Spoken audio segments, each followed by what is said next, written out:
Hello friends, welcome to Rauthan GK study. आज की यह वीडियो आपके आगामी एग्जाम के लिए, जो कि 19 तारीख और 12 तारीख को जो आपके एग्जाम है उसके लिए बहुत ही महत्वपूर्ण साबित होने वाली है। तो इस वीडियो के अंत तक जरूर बने रहे। आप में से किसी ने कमेंट किया था कि आप पूरे ऑप्शंस को मत बताया करें, सिर्फ आंसर बताया करें। तो मैं इस वीडियो में कोशिश करूंगी कि सिर्फ आंसर ही आपको बताऊँ, जहाँ पे इंपॉर्टेंट होगा उनके ऑप्शंस को भी वहाँ पे समझाऊंगी। बाकी टाइम भी सेव होगा इससे। अगर आपको ऐसा ठीक लगता है कमेंट बॉक्स में बताएं। तो चलिए शुरू करते हैं। पहला क्वेश्चन है कि बिहारी ने सतसई लिखी में सतसई शब्द में कौन सा विशेषण है। विशेषण हम जानते हैं जो कि संज्ञा या सर्वनाम की विशेषता बताते हैं। तो इसका सीधे सीधे आंसर हो जाएगा पहला, समुच्चय बोधक दिया जाएगा इसका सही आंसर। नेक्स्ट क्वेश्चन है, जहां मन वाणी और इंद्रियां नहीं पहुंच सके उसे कहते हैं। तो इसका सीधे सीधे आंसर है ऑप्शन नंबर 3, अवार्ड मनसा गोचर। ये आ जाएगा इसका सही आंसर। जहाँ पे मन वाणी और इंद्रियां नहीं पहुंच सके उसके लिए क्या कहते हैं हम, अवार्ड मनसा गोचर। साथ ही देख लेते हैं इन दोनों को, अतीन्द्रिय और इंद्रियातीत। इन दोनों का अर्थ होता है कि जिसका अनुभव इंद्रियों से न किया जा सके उसे कहते हैं अतीन्द्रिय और इंद्रियातीत। साथ ही एक और बचा है यहाँ पे अज्ञेय। अज्ञेय का मतलब होता है कि जो जाना ना सके। तो सीधे सीधे अगर ऐसा भी पूछा जाएगा कि जो जाना ना सके उसके लिए क्या होता है एक शब्द, तो आप बताओगे अज्ञेय। नेक्स्ट है, ईय प्रत्यय का अशुद्ध रूप है। तो हमें देखना है इसमें कि ईय प्रत्यय किसमें नहीं लगा हुआ है। तो जो पहला है इसमें दर्शनीय, यही इसका सही आंसर आ जाएगा, क्योंकि इसमें लगा होता है दर्शन प्लस ईय, छोटी वाली ईय लगी होती है, तो जाके ये बड़ी ई बन जाती है दर्शनीय। बाकी सब में बड़ी ई लगी हुई है, प्रांतीय, भारतीय और देशीय में। अगला क्वेश्चन है कि राजभाषा नियम 1976 में ग क्षेत्र में कौन सा राज्य सम्मिलित नहीं है। ग क्षेत्र मतलब क्षेत्र सी, राजभाषा के अधिनियम 1976 के अंतर्गत। तो इसका सीधे सीधे आंसर है असम। असम जो है इसमें सम्मिलित नहीं है। बाकी बिहार, पंजाब और राजस्थान, ये तीनों ही राज्य इसमें सम्मिलित हैं। तो देख लेते हैं कि औरों में क्या अशुद्धियां हैं। जैसे यहाँ पे लिखा है कि कई पुलिस के कर्मचारियों की गिरफ्तारी हुई। पुलिस के कर्मचारियों की नहीं, पुलिस कर्मचारियों की गिरफ्तारी हुई।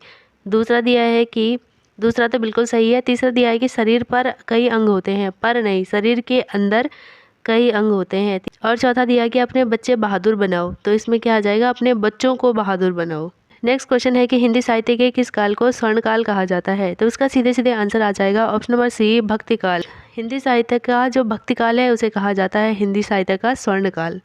नेक्स्ट क्वेश्चन है, उत्थान का सही विलोम होगा। तो उत्थान का सीधे सीधे विलोम बताना है। तो उत्थान का विलोम आ जाएगा पतन। पतन जो है उत्थान का विलोम होता है। साथ ही देख लेते हैं और ऑप्शंस का विलोम भी, जैसे अवरोह। अवरोह क्या क्या आ जाएगा, आरोह। आरोह आ जाएगा। फिर है उपकार। तो उपकार का आप जानते हैं कि अपकार हो जाएगा। साथ ही उन्नति, उन्नति का अवनति हो जाएगा। नेक्स्ट है, गुण संधि से बना शब्द है। तो गुण संधि से जो शब्द बना है वो बताना है हमको। तो हम जानते हैं कि गुण संधि में क्या हो जाता है, ए, ओ और अर हो जाता है। तो ऐसा कहाँ पे हमको देखने को मिल रहा है, ऑप्शन नंबर 4 में, साहित्योत्रति। तो इसमें आपका गुण संधि आएगा। साथ ही जब हम इसका संधि विच्छेद करते हैं, साहित्य, साहित्य प्लस उत्तरति, तो ये बन जाता है साहित्योति। और हाँ, अभी हमने देखा कि ए, ओ और अर जहाँ पे हो जाता है वो क्या हो जाता है, गुण संधि। पहला वाला जो है निरपाल है, इसमें आ जाएगा आपका दीर्घ संधि। दूसरा है वृद्धजन। तो वृद्धजन में जो है ये आ जाएगी आपकी व्यंजन संधि। और विद्यानुरागी, इसमें भी आपकी आ जाएगी दीर्घ संधि।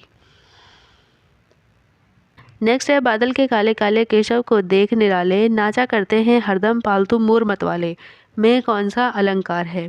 तो इसमें सीधे सीधे हमें दिख रहा है कि ये जो क वर्ण है, काले काले केशव को, क वर्ण की आवृत्ति जो है बार बार हो रही है। जब किसी वर्ण की आवृत्ति बार बार होती है तो उसे क्या कहते हैं, अनुप्रास अलंकार कहते हैं।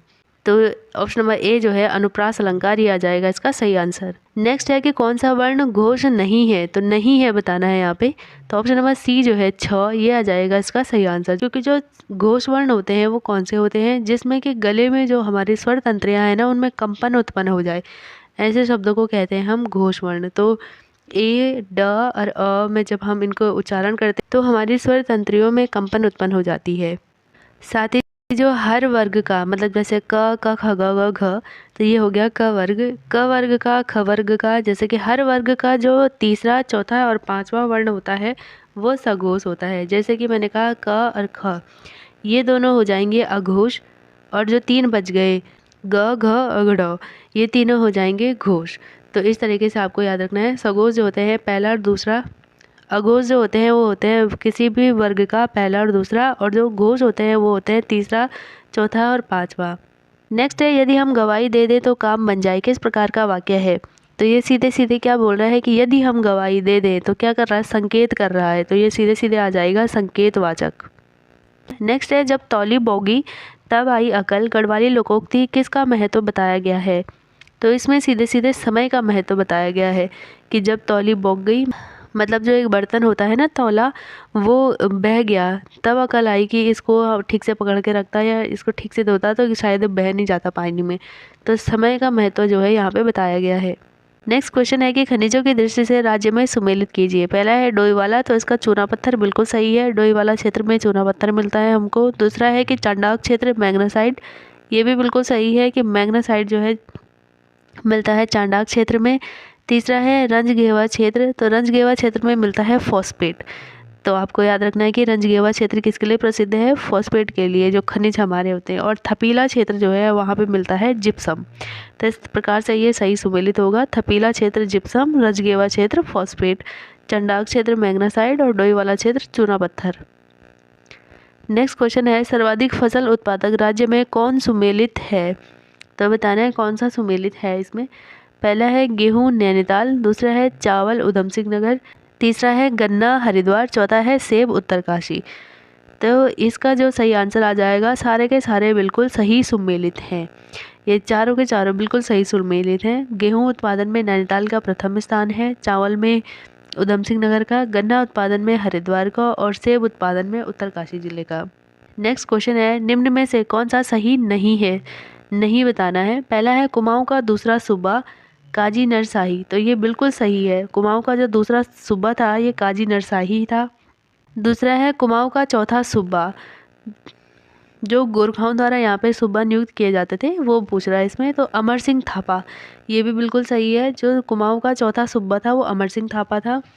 ऑप्शन नंबर थर्ड है कि कुमाऊं का आठवां सूबा, तो आठवां सूबा दिया है धोकल सिंह, तो ये भी बिल्कुल सही है, धोकल सिंह कुमाऊं का आठवां सूबा था। और ऑप्शन नंबर 4 दिया है कुमाऊं का सातवां सूबा बमसा, तो ये बिल्कुल गलत है, कुमाऊं का सातवां सूबा जो था उसका नाम था अजब सिंह ख्वास, तो इसे याद रखना है आपको, अजब सिंह जो था ये सातवां सूबा था। और यहाँ पे नाम दिया है बमसा, बमसा चौतरिया जो है ये कुमाऊं का अंतिम गोरखा सूबा था। तो इसको किस तरीके से याद रखोगे आप कि बमसा चौतरिया कुमाऊं का अंतिम सूबा था। और अगर आपको पूछा जाएगा कि प्रथम सूबा कौन था, तो आप बताओगे जोगमल शाह, तो प्रथम सूबा था जोगमल शाह और अंतिम था बमसा। नेक्स्ट है, किस कुमाऊं कमिश्नर ने दास्ता पर पूर्णतः प्रतिबंध लगा दिया था? तो इसका आंसर आ जाएगा सीधे सीधे option number A George Goan. George Goan जो है इसके शासनकाल में जो दास्ता प्रथा थी उस पर पूर्णतः प्रतिबंध लग गया था। नेक्स्ट क्वेश्चन है, निम्न में से कौन सा सुमेलित नहीं है? पहला है सुकुंडा ताल बागेश्वर, दूसरा है सूखा ताल नैनीताल, तीसरा है दुग्ध ताल पौड़ी गढ़वाल और चौथा है कौसरो ताल चमोली। तो इसमें से इसका सही आंसर आ जाएगा ऑप्शन नंबर 4 कौसरो चमोली। ये कौसरो जो ताल है ये है देहरादून में, तो बाकी ये तीनों सुमेलित हैं। जो सुकुंडा ताल है वो बागेश्वर में है, सूखा ताल नैनीताल में है, दुग्ध ताल पौड़ी गढ़वाल में है और कौसरो ताल कहाँ पे है? देहरादून में है। तो इस तरीके से आपको याद रखना है। नेक्स्ट है, बौखनाग मेला कहाँ आयोजित किया जाता है? तो इसका सीधे सीधे आंसर आ जाएगा option number A Uttarkashi. Uttarkashi में आयोजित किया जाता है बौखनाग मेला। साथ ही देख लेते हैं बागेश्वर। बागेश्वर में होता है उत्तरायणी कौतिक जिसे हम कहते हैं या उत्तरायणी मेला। क्वेश्चन सीधे आ सकता है कि उत्तरायणी मेला कहाँ लगता है, तो आप बताओगे बागेश्वर में। जो चमोली है यहाँ पे लगता है तिमुड़िया मेला, तो ये आपको याद रखना है कि तिमुड़िया मेला जो है वो चमोली में लगता है। और जो पिथौरागढ़ है यहाँ पे चलती है हिल यात्रा, तो आपने सुनी होंगी बहुत सारी यात्राएं, तो उनमें से सबसे प्रमुख है हिल यात्रा उत्सव। ये कहाँ पे मनाया जाता है? तो ये पिथौरागढ़ जिले में मनाया जाता है। नेक्स्ट क्वेश्चन है, 6वीं खाद्य सुरक्षा सूचकांक 2024 के अनुसार उत्तराखंड कौन से स्थान पे है? तो इसका आंसर आ जाएगा सीधे सीधे ऑप्शन नंबर 2 18वें स्थान पर है। उत्तराखंड जो है 6वीं खाद्य सुरक्षा सूचकांक में 18वें स्थान पर है। नेक्स्ट क्वेश्चन है कि सुमेलित कीजिए। पहला है खुटानी नाला, डॉक्टर KP नौटियाल। यहाँ पे दिए हुए हैं पुरातत्व स्थल और साथ में दिए हुए हैं उनके खोजकर्ता। तो पहला दिया है खुटानी नाला, खुटानी नाला के खोजकर्ता डॉक्टर KP नौटियाल, तो बिल्कुल सही है। और केपी नौटियाल के साथ साथ डॉक्टर यशोधर मटवाल का भी नाम जुड़ता है खुटानी नाला। और खुटानी नाला है कहाँ पे, तो ये है नैनीताल में स्थित है, ये नैनीताल में। दूसरा है देवीधुरा कप मार्क्स। तो जो देवीधुरा कप मार्क्स है इनकी खोज की थी डॉक्टर MP जोशी ने। MP जोशी ने खोज की है देवीधुरा में कप मार्क्स की। नेक्स्ट है ग्वारखा उड्यार, और ग्वारखा उड्यार की खोज की है राकेश भट्ट जी ने। नेक्स्ट है पेटसाल, पेटसाल की खोज की है यशोधर मटवाल ने। साथ ही साथ जो फड़का नौली है इसकी भी खोज किसने की है, यशोधर मटवाल जी ने। नेक्स्ट क्वेश्चन है, किस गढ़वाली कवि और लेखक को राज्य सरकार की ओर से भैरव दत्त धुलिया पुरस्कार से सम्मानित किया गया। तो इसका सीधे सीधे आंसर आ जाएगा ऑप्शन नंबर ए, गणेश खुशहाल गणी। इनको सम्मानित किया गया है उत्तराखंड सरकार द्वारा भैरव दत्त धुलिया पुरस्कार से। इनका नाम याद रखना आपको, गणेश खुशहाल, जिनको कि शॉर्ट में गणी कहा जाता है। नेक्स्ट क्वेश्चन है, कुमाऊं परिषद और उनके सम्मेलन सुमेलित कीजिए। पहला दिया है कि प्रथम अधिवेशन, तो हम जानते हैं कि प्रथम अधिवेशन कहाँ हुआ था, तो ये अल्मोड़ा में हुआ था। और कब हुआ था, तो 1917 में ये अल्मोड़ा में आयोजित किया गया था। और इसके जो अध्यक्ष थे वो कौन थे, जयदत्त जोशी। तो आपको याद रखना है कि इसके अध्यक्ष कौन थे, जयदत्त जोशी। दूसरा अधिवेशन हुआ था हल्द्वानी में। और ये जो द्वितीय अधिवेशन है ये कब हुआ था, तो 1918 को हुआ था। जब 17 को प्रथम हुआ तो एक एक साल में ये होते रहते थे, तो 18 में जो है द्वितीय अधिवेशन हुआ। और इसके जो अध्यक्ष थे वो थे तारादत्त गैरोला। तो आपको इसको नोट डाउन करना है कि द्वितीय अधिवेशन के अध्यक्ष थे तारादत्त गैरोला। तृतीय अधिवेशन जो है ये हुआ था कोटद्वार में। और जब 1918 तक पहुंच गए तो क्या आ जाएगा, सीधे सीधे 1919 आ जाएगा। और इसके जो अध्यक्ष थे वो थे बद्रीदत्त जोशी। तो इसको याद रखना है आपको, इसके अध्यक्ष थे बद्रीदत्त जोशी। और चतुर्थ अधिवेशन बच गया काशीपुर। तो चतुर्थ अधिवेशन हुआ था काशीपुर में, जिसके की अध्यक्ष थे हरगोविंद पंत। और जब ये 1919 में हुआ, एक एक साल बाद होता था, तो ये कब हो जाएगा, 1920 हो जाएगा। इसका जो एक और याद रखना है आपको कि आखिरी जो अधिवेशन हुआ था वो हुआ था 1926 में। और ये कहाँ पे हुआ था, तो ये हुआ था गनियाधौली में। इसको बिल्कुल याद रखना है आपको कि गनियाधौली नाम की जगह पे हुआ था अंतिम अधिवेशन कुमाऊं परिषद का। और इसके अध्यक्ष जो थे वो थे बैरिस्टर मुकुंदी लाल। ये भी बिल्कुल याद रखना है आपको कि मुकुंदी लाल जो थे इसके अंतिम अध्यक्ष थे। अंतिम जो कुमाऊं परिषद हुई थी या सम्मेलन हुआ था उसके अध्यक्ष थे। नेक्स्ट क्वेश्चन है रीजनिंग का, यदि A+B का अर्थ है कि A B का बेटा है, A-B का अर्थ है कि A B की पत्नी है, A×B का अर्थ है कि A जो है वो B का भाई है, तो हमें बताना है कि P+R - Q का अर्थ क्या होगा। सीधे दिया हुआ है कि P+R मतलब A+B, मतलब जो A है वो B का बेटा है, तो जो P है वो क्या हो जाएगा, R का बेटा हो जाएगा। तो इसको सीधे सीधे लिख लेते हैं कि P R का बेटा है। फिर दिया है R - Q, तो यहाँ पे दिया है कि A - B, तो जो A है वो B की क्या है, पत्नी है। तो यहाँ पे R जो है वो क्या हो जाएगा, Q की पत्नी हो जाएगी, पत्नी। R पत्नी है, Q इसका पति है, और इस बेटे का पिता हुआ। तो इसमें से पूछ रहा है कि सही कौन है। पहला कह रहा है कि Q P का पिता है, तो बिल्कुल ये Q जो है P का क्या है, पिता है। तो यही आ जाएगा इसका सही आंसर, Q P का पिता है। नेक्स्ट है, आकृतियों में त्रिभुजों की संख्या क्या है। तो यहाँ पे ये आकृति दी हुई है, इस आकृति में आपको बताना है कि त्रिभुजों की संख्या क्या है। तो गिन लेते हैं एक एक करके। तो हम इस तरीके से देखेंगे, 1 2 3 और 4। तो कितने हैं ये, 1 2 3 और 4 इस तरीके से हैं। तो हम इनको लिख लेते हैं इस तरीके से, 1 2 3 और 4। सीधे सीधे हम क्या करेंगे कि 1 को सीधे 1 लिख लेंगे, इस 1 को इसके साथ प्लस करेंगे, 1 और 2 कितने होते हैं, तो यहाँ पे 3 लिख लेंगे। 3 और 3 कितने होते हैं, तो 6 होता है। फिर 6 4 कितना हो जाता है हमारे पास, 10 होता है। तो इसको टोटल हम काउंट कर लेंगे, कितना हो जाएगा हमारे पास। तो ये हो जाएगा 3 1 4 4 और 6 10 10 10 20 हो जाएगा। फिर हम ऊपर की तरफ चलेंगे तो हम इसमें कट मारेंगे, फिर इसको सही करेंगे, फिर इसको कट करेंगे, फिर इसको सही करेंगे। तो जिस पे हमने सही किया है 6 + 1, इनको भी क्या कर लेंगे, जोड़ लेंगे। तो जब हम इसको जोड़ेंगे तो 20 + 6 कितना हो जाएगा, 26 26 + 1 कितना हो जाएगा, 27। तो इसका आंसर आ जाएगा हमारे पास 27। तो ऑप्शन नंबर बी जो है सेकंड, ये आ जाएगा इसका सही आंसर। जब भी इस तरीके की आकृति आपको दी हुई हो, इस तरीके की आकृति दी हुई, तो आपको पता है कि इसमें 3 है।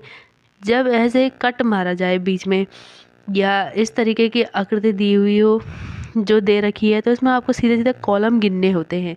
तो आपने सीधे से गिना कि ये कितने हैं, 4 हैं, तो इनको सीधे लिख दो। आप लिख दोगे, उसके बाद इनको सीधे से प्लस करना होता है, जो नीचे वाली संख्या होती है उसके साथ। प्लस करने के बाद जितना आता है, जैसे हमारे यहाँ पे 1, फिर यहाँ पे आया था 3, फिर आया था 6, फिर आया था 10, तो ये इतना आ गया था। इनको सीधे प्लस कर देते हैं। फिर इसमें से हम ऊपर की तरफ चलते हैं, तो ऊपर की तरफ पहला वाला जो है उसे छोड़ देते हैं, फिर दूसरा सही, फिर पहला, फिर दूसरा सही। तो जिन जिन पे सही लगा हुआ होता है एक एक करके उनको भी हम प्लस कर देते हैं साथ में, तो हमारा आंसर आ जाता है। इस तरीके के ट्रायंगल जो है इस तरीके से सॉल्व किए जाते हैं। नेक्स्ट क्वेश्चन है कि 500 और 600 के मध्य कितनी संख्याएं हैं जिसमें 9 जो है वो केवल एक बार आता है। तो चलिए इसे सॉल्व कर लेते हैं। तो पहला आ जाएगा 500, 500 के बाद क्या आ जाएगा यहाँ पे 509। इस तरीके से आएगा कि 500, 500 के बाद क्या आ जाएगा यहाँ पे 509 आ जाएगा। 509 के बाद क्या आता है 519 आ जाएगा। 519 के बाद 529 आ जाएगा। इस तरीके से 9 आएंगे इसमें। फिर 539 आ जाएगा, फिर 549 आ जाएगा, फिर 559 आ जाएगा, फिर 569 आ जाएगा, और फिर 579 आ जाएगा, फिर 500 आ जाएगा, 589 आ जाएगा, और फिर 590 आ जाएगा।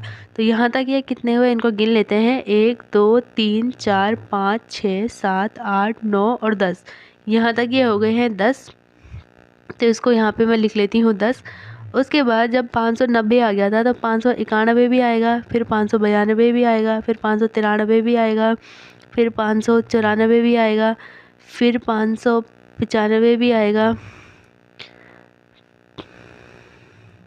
फिर 596 भी आएगा, 597 भी आएगा, और 598 भी आएगा, और 599 भी आएगा। 599, लेकिन ये कह रहा है कि एक ये जो है एक ही बार होना चाहिए। तो फिर और कितनी बार आया ये 1 से लेके 8 तक, ये 8 बार आ जाएगा। है तो 99 में भी 9, लेकिन ये 2 बार 9 है, एक बार नहीं है, तो हमें इसको काउंट नहीं करना है। तो 10 और 8 कितना हो गया 18। तो सीधे सीधे इसका आंसर आ जाएगा ऑप्शन नंबर 4 18। तो जो 500 और 600 है इसके बीच में कितनी संख्याएं हैं, कितने 9 आ रहे हैं, इसके बीच में आ रहे हैं 18। आप 9 दिया हो, चाहे आपको 7 दिया हो, चाहे 5 दिया हो, चाहे 4 दिया हो, सबका आंसर 18 ही आएगा। ठीक है, जब आप इसे सॉल्व करोगे तो इतना ही आंसर आएगा इसका। अगर केवल एक बार पूछ रहा है, अगर पूछ रहा है कि टोटल कितने आ रहे हैं, तब आपको काउंट करने पड़ेंगे। तो वो जो 99 वाला आया था ना 99, वो भी काउंट करना पड़ेगा आपको। नेक्स्ट क्वेश्चन है कि 4 लड़कियां फोटो खिंचवाने के लिए बेंच पर बैठी हैं। शिखा रीना के बाएं और तथा मंजू रीना के दाएं ओर बैठी है। रीता रीना और मंजू के बीच है। बाईं ओर से दूसरे स्थान पर फोटो खिंचवाने के लिए कौन है। तो इसे सॉल्व कर लेते हैं। पहला कह रहा है कि जो शिखा है, शिखा कहाँ पे बैठी है, रीना के जो है बाईं ओर बैठी हुई है।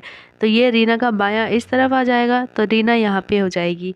फिर कह रहा है कि जो मंजू है रीना के दाएं ओर बैठी है, तो यहाँ पे आ जाएगी मंजू। मंजू जो है यहाँ पे आ जाएगी, इसकी दाहिनी ओर आ जाएगी रीना के।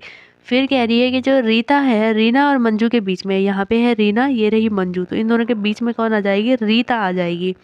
अब पूछ रहा है कि जो बाईं ओर से दूसरे स्थान पर, तो ये बायां हो गया, तो पहले स्थान पे हो गई शिखा, दूसरे स्थान पे कौन हो गए, रीना। तो ये कह रहा है कि दूसरे स्थान पे कौन बैठा है फोटो खींचने के लिए, तो इसका सीधे सीधे आंसर आ जाएगा हमारे पास option number 4 Reena. Next question है, एक पुरुष 10 किलोमीटर प्रति घंटे की चाल से चल रहा है। वह प्रत्येक किलोमीटर के बाद 5 मिनट की दूरी पर आराम करता है। कितने समय में वह 5 किलोमीटर की दूरी तय करेगा। तो चलिए इसे सॉल्व कर लेते हैं। क्वेश्चन कह रहा है कि एक पुरुष ने 10 किलोमीटर प्रति घंटे की चाल से चलना शुरू किया। 5 मिनट की दूरी पर वो आराम करता है। हर किलोमीटर जाने के बाद क्या करता है, वो 5 मिनट की दूरी। तो मानो कि उसने यहाँ से शुरू किया, फिर यहाँ पे पहुँचा और इसने 5 मिनट का आराम लिया, तो ये इसका 1 था, ये इसका 2 है। फिर यहाँ से यहाँ पहुँचा 3 पे, तो फिर इसने 5 मिनट का आराम लिया। फिर यहाँ से यहाँ ये 4 पे पहुँचा, तो इसने क्या किया, फिर 5 मिनट का आराम लिया। और 4 से ये 5 पे पहुँचा, तो इसने फिर यहाँ पे क्या किया, 5 मिनट का आराम लिया। तो हमने क्या करना है कि ये जो 5 मिनट का आराम है, इसको क्या करना है, 5 मिनट का जो आराम है इसको निकाल लेते हैं। तो सीधे सीधे ये कितना आ जाएगा आपके पास, 4 इंटू का आ जाएगा 5। तो सीधे सीधे ये हमारे पास आ जाएगा 20 मिनट। तो 20 मिनट इसने क्या किया, आराम किया। तो अगर हम इसका कुल समय निकाल लें, तो उसमें हम 20 मिनट और ऐड कर लेंगे, तो ये क्या है, यहाँ तक 5 किलोमीटर पहुँचने में इसको इतना टाइम लगेगा।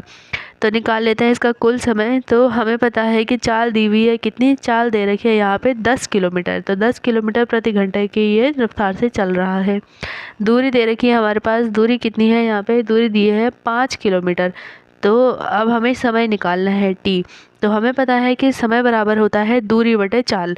तो सीधे सीधे कितना आ जाएगा, 5/10 आ जाएगा। दूरी बटे चाल आ जाएगा ना, तो 5/10 हो गया। तो इसको काटोगे तो कितना आ जाएगा, 1/2। तो हाफ जो है, हाफ मतलब कितना हो जाएगा, सीधे सीधे 30 मिनट हो जाएगा। तो 30 मिनट हो जाएगा ना ये 1/2। तो जब इस 30 मिनट में मैं वो 20 मिनट और ऐड कर लूँ तो कितना हो जाएगा सीधे सीधे आंसर, तो इसका हो जाएगा 50 मिनट। तो ये कितना टाइम लगाएगा यहाँ तक पहुँचने में, 5 किलोमीटर दूरी तय करने में 50 मिनट का टाइम लगाएगा। नेक्स्ट क्वेश्चन है, त्रिस्तरीय पंचायती राज प्रणाली स्थापित करने की अनुशंसा सर्वप्रथम किस समिति द्वारा की गई थी। तो इसकी अनुशंसा जो है सर्वप्रथम बलवंत राय मेहता समिति द्वारा की गई थी। साथ ही साथ कभी कभी इनके ईयर भी पूछ लेते हैं साथ साथ। तो बलवंत राय मेहता समिति जो है इसका है 1957। फिर है अशोक मेहता समिति, तो इन्होंने दी थी द्विस्तरीय जो पंचायती राज प्रणाली है उसको अपनाने की अनुशंसा की थी, और इनका टाइम पीरियड आ जाएगा 1977। कई बार यही मैच करने को आ जाता है। फिर GVK राव समिति, इनका है 1985, तो याद रखना है आपको। और LM सिंघवी समिति, इनका है 1986। तो इस तरीके से ये पूरा याद कर लेना। नेक्स्ट क्वेश्चन है, राज्य वित्त आयोग का गठन भारतीय संविधान के किस अनुच्छेद के अंतर्गत किया गया। तो इसका सीधे सीधे आंसर है हमारे पास ऑप्शन नंबर ए, अनुच्छेद 243I। इसके अंतर्गत किया गया है राज्य वित्त आयोग का गठन। अब साथ में देख लेते हैं कि जो ये और दिए हुए हैं हमको ऑप्शन, अनुच्छेद 243 का G, ये जो है ये बोलता है पंचायती राज के बारे में। जो पंचायत से हमारी 11वीं अनुसूची में जो दी हुआ है वो किसके तहत उनके कार्य और जो उत्तरदायित्व जो शक्तियां हैं वो आती है अनुच्छेद 243G में, हिंदी में इसे 6 भी कहते हैं। फिर है अनुच्छेद 243W, इसमें आती है नगर पालिका। नगर पालिका हम जानते हैं कि 12वीं अनुसूची में नगर पालिका आती है, 74th अमेंडमेंट एक्ट, और इसका कितना है 73rd। और अनुच्छेद 368 ये क्या देता है, संविधान को संशोधित करने का प्रावधान है। जो हमारी संविधान है उसको संशोधन का प्रावधान अनुच्छेद 368 में है। तो चलिए देख लेते हैं आज का आखिरी क्वेश्चन। आखिरी क्वेश्चन है कि वर्ष 1847 में रुड़की इंजीनियरिंग कॉलेज के रूप में भारत के प्रथम इंजीनियरिंग कॉलेज की स्थापना किसके द्वारा की गई। तो इसका सीधे सीधे आंसर आ जाएगा option number B, James Thomson. इनके द्वारा की गई है रुड़की इंजीनियरिंग कॉलेज की स्थापना, जो कि भारत का प्रथम इंजीनियरिंग कॉलेज था। साथ ही देख लेते हैं कि जो ये लॉर्ड हार्डिंगे हैं इन्होंने क्या किया। तो इन्होंने बनारस हिंदू जो विश्वविद्यालय है ना, उनका शिलान्यास किया है लॉर्ड हार्डिंगे ने। साथ में जो DK कर्वे हैं इन्होंने क्या किया, तो इन्होंने प्रथम महिला विश्वविद्यालय, अगर पूछा जाएगा कि प्रथम महिला विश्वविद्यालय की स्थापना किसने की, तो DK कर्वे ने। और यहाँ पे एक नाम और है मैकाले। मैकाले को याद रखा जाता है डाउनवर्ड फिल्ट्रेशन थ्योरी के लिए, कि इन्होंने क्या किया था कि जो शिक्षा है वो क्या करेंगे कि बड़े बड़े लोगों को शिक्षा दे देंगे। फिर बड़े बड़े लोग क्या करेंगे, जो मतलब बड़े लोग इन द सेंस कि जिनके पास पैसा ज़्यादा है, फिर उसके बाद वो क्या करेंगे कि जो उनसे कम पैसे वाले हैं उनको पढ़ाएंगे। तो इसे डाउनवर्ड फिल्ट्रेशन थ्योरी कहते हैं। ये दी थी मैकाले ने। तो ये था आज का आखिरी क्वेश्चन। आई होप कि आपको वीडियो पसंद आई होगी। मिलते हैं अगले वीडियो में, तब तक अपना ध्यान रखिए।